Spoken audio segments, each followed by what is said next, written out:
दोस्तों, उत्तर प्रदेश विधानसभा चुनाव तो अभी 2 साल दूर हैं, लेकिन पंचायत चुनाव से पहले ही बाबा को झटके पर झटके लग रहे हैं। बाबा का मतलब योगी आदित्यनाथ को। पहले उनके सहयोगी यानी कि अनुप्रिया पटेल की पार्टी यानी कि अपना दल एस, उसके बाद ओम प्रकाश राजभर की सुभाषपा और उसके बाद संजय निषाद की निषाद पार्टी ने उन्हें तगड़ा झटका दे दिया है। इन तीनों ही पार्टियों ने ऐलान कर दिया है कि इस बार कोई गठबंधन नहीं होगा। पंचायत चुनाव में अकेले अकेले अपने अपने दम पर चुनाव लड़ेंगे। यानी बीजेपी के प्रत्याशी के खिलाफ अनुप्रिया पटेल की पार्टी का प्रत्याशी होगा, सुभाषपा का प्रत्याशी होगा, निषाद पार्टी का प्रत्याशी होगा। यह क्लियर कर दिया है, इसकी से छिपी नहीं है। खबर थोड़ी पुरानी है, लेकिन इसी से जुड़ी एक बड़ी खबर दिखा रहा हूं। खबर यह है कि जिस एक चेहरे पर दांव लगाकर पार्टी और एनडीए के अंदर योगी आदित्यनाथ अपने विरोधियों को किनारा करने की कोशिश कर रहे थे, उसी चेहरे ने ऐसा कच्चा दिया है कि बाबा चारों खाने चित हो गए। जी हां, बहुत बड़ी उम्मीद थी कि कम से कम समाजवादी पार्टी के उस चेहरे को अपने साथ लाएंगे, लेकिन पंचायत चुनाव से पहले ही एक बड़ा ऐलान कर दिया गया है। मैं बात कर रहा हूं पल्लवी पटेल की। आखिरकार पल्लवी पटेल ने कौन सा ऐलान कर दिया जिसने बीजेपी में हड़कंप मचा दिया है? कैसे बाबा पड़ गए हैं अकेले अपने इस दाव में, कैसे उन्होंने गच्चा खाया है और कैसे वो परेशान नजर आ रहे हैं, एक एक खबर आपको दिखाने जा रहा हूं। नमस्कार, मैं हूं प्रज्वल गौतम और आप देख रहे हैं न्यूज सर्किल। दोस्तों, सबसे पहले पल्लवी पटेल के बारे में थोड़ी चीजें मैं आपको बता दूं। पल्लवी पटेल और अखिलेश यादव के बीच अनबन की खबर निकली थी, जिस पर खुद पल्लवी पटेल ने भी कहा था। और देखिए, मेरे ख्याल से लोकतंत्र से ही कहते हैं। लोकतंत्र उसे नहीं कहते कि भाई साहब को कोई बात पसंद नहीं आई और उसके फौरन बाद ही उसके घर ईडी, सीबीआई और इनकम टैक्स पहुंच जाए। बात उसे नहीं कहते कि पार्टी से बाहर का रास्ता दिखा दिया जाए, जैसा बीजेपी में होता है। आप अमूमन देखिए, अगर दो धड़े आपस में न भिड़े तो यकीन मानकर चलिए जो धड़ा भिड़ा है उसके साथ कोई नहीं तो उसे फौरन ही पार्टी से बाहर कर दिया जाएगा। यह बीजेपी का इतिहास है। और जो विपक्षी है उनके साथ तो क्या करते हैं सबको पता है।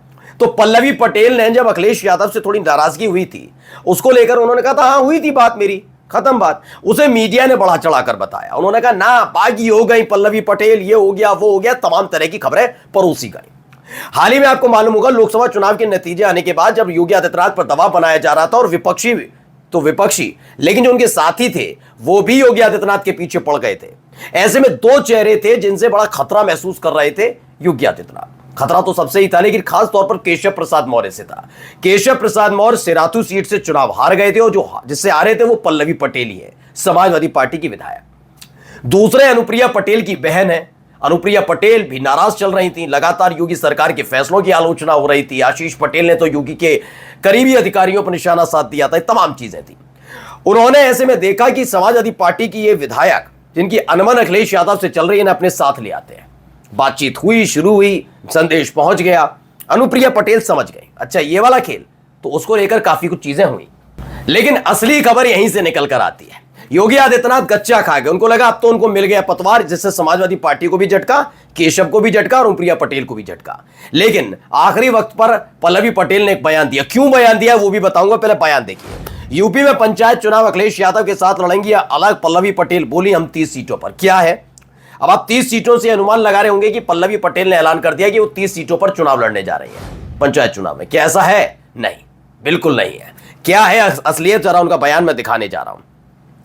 देखिए, अपना दल की जो नेता है, कमरेवादी की नेता है और सिराथू से विधायक है। इन्होंने खुद नहीं लिखा, समाजवादी पार्टी के विधायक है। पल्लवी पटेल से जब पूछा गया तो उत्तर प्रदेश पंचायत चुनाव की तैयारी के बारे में, तो उन्होंने कहा मौजूदा समय में हमने यूपी पंचायत चुनाव के लिए गठबंधन को लेकर कोई भी विचार नहीं किया है, लेकिन हम वाराणसी, प्रयागराज, मिर्जापुर सहित उत्तर प्रदेश की 30 विधानसभा सीटों पर अपने कार्यकर्ताओं को भेजकर संगठन की तैयारी, जमीनी स्तर पर स्थितियों को समझ रहे हैं। उन्होंने कहीं यह नहीं कहा कि हम गठबंधन नहीं करेंगे। दूसरा, उन्होंने तैयारियों का बात की भेजकर संगठन की तैयारी, जमीनी स्तर पर स्थितियों को समझ रहे हैं और उसके बाद कोई फैसला लिया जाएगा। ऐसा नहीं कि अनुप्रिया पटेल की पार्टी ने कह दिया हम तो गठबंधन नहीं करेंगे, अलग चुनाव लड़ेंगे। ऐसा नहीं कि ओम प्रकाश राजभर के बेटे ने कह दिया अलग चुनाव लड़ेंगे। ऐसा नहीं कि संजय निषाद ने कह दिया अलग चुनाव लड़ेंगे। यहां स्पष्ट किया कि अभी गठबंधन पर विचार नहीं है, हम केवल अभी स्थिति का जायजा ले रहे हैं। उन्होंने अभी तक नहीं कहा। क्यों है ऐसी बात है, तो मैं आपको समझा देता हूं। दरअसल पल्लवी पटेल भी ये देख रही है कि अगर पीडीए का सम्मान की बात हो या फिर महिलाओं के सम्मान की बात हो, तो सबसे पहले इतना समझ लीजिए वो केवल समाजवादी पार्टी के साथ मिल सकती है। आप सोचिए एक ऐसे वक्त में जब हर एक व्यक्ति खबर चला रहा है कि पल्लवी पटेल ने तगड़ा झटका दिया, ये कर दिया, अखिलेश यादव के साथ संबंध खत्म, गठबंधन तोड़ा, तमाम। आदमी गुस्से में आ जाता है, गुस्से में आकर वो भी बयान दे डालता है कि पल्लवी पटेल है क्या। मतलब बता रहा हूं, ऐसे कहा नहीं उन्होंने, नहीं कहा है क्या पल्लवी पटेल, अपनी सीट खुद की, उनकी कोई सीट नहीं है, वो तमाम बातें हो जाती हैं। लेकिन अखिलेश यादव ने ऐसा नहीं कहा। जब उनसे मीडिया वालों ने कुरेदा बार बार पूछा क्या पल्लवी पटेल की विधानसभा सदस्यता भी छीनी जाएगी, उन्होंने कहा दो बातें हैं उनके साथ, करने को तो कर देते लेकिन दो चीजें हैं। पहला ये कि वो पीडीए से आती हैं, इसलिए किसी भी कीमत पर इस पर विचार नहीं होगा। और दूसरी जो बड़ी बात उनके साथ और जुड़ी है, वो महिला विधायक हैं, इसलिए इस कीमत पर, इस तौर पर तो हम सोचेंगे ही नहीं। ये दो बड़ी बातें कही, ये स्पष्ट आप बात समझिए। अगर बीजेपी उसकी जगह होती तो यकीन मानकर चलिए, अगर बीजेपी की टिकट पर पल्लवी पटेल ने चुनाव जीता होता और योगी आदित्यनाथ के साथ उनकी अनबन होती तो पहली फुर्सत में उनकी विधानसभा सदस्यता चली जाती। पल्लवी पटेल को शायद आपने कम देखा या सुना हो, लेकिन यकीन मानकर चलिए अनुप्रिया पटेल से ज्यादा संजीदगी के साथ मुद्दे उठाना और संजीदे मुद्दे उठाना उनका काम है। और यही वजह है कि उन्होंने केशव प्रसाद मौर्य जैसे एक बड़े नेता को चुनाव हरा दिया। ये ऐसे ही नहीं हराया, मैं ये सिर्फ समाजवादी पार्टी का आकर्षण नहीं था, इन सब चीजों के साथ काम किया। अखिलेश यादव को पता था कि पल्लवी पटेल जैसा एक नेता को उतारना चाहिए, तो दोनों चीजें काम हुई। तो हो सकता है अनबन हो, लड़ाई हो जाए, विवाद पैदा हो जाए, लेकिन आज भी समाजवादी पार्टी की विधायक के तौर पर ऑफिशियली आधिकारिक तौर पर दर्ज है पल्लवी पटेल का नाम। और इस बयान ने स्पष्ट कर दिया कि पल्लवी पटेल ये वाला पंचायत चुनाव ही नहीं, अगला जो अभी आने वाला है विधानसभा चुनाव, वो विधानसभा चुनाव भी समाजवादी पार्टी के साथ लड़ने जा रहे हैं, एक साथ मिलकर गठबंधन के साथ लड़ेंगे।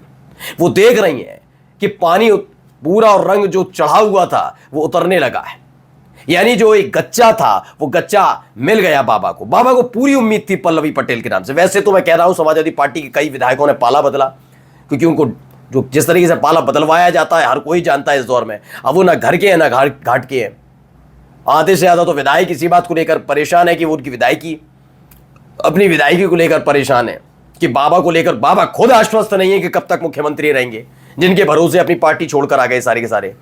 पल्लवी पटेल ने ये देखा है, और पल्लवी पटेल के बारे में मैं कह रहा हूं ना कि वो देख रहे हैं कि जिनके साथ इतने दिनों से एनडीए में अनुप्रिया पटेल उनकी बहन साझेदार हैं, जब वही संतुष्ट नजर नहीं आ रहे तो ये नई नवेले एक गठबंधन को कैसे संभाल पाएंगे योगी आदित्यनाथ। सत्ता कम दिनों की बची है योगी आदित्यनाथ की, हर कोई जानता है। ये हर कोई देख रहा है कि बीजेपी के अंदर सिर्फ फुटबॉल किस कदर हावी है।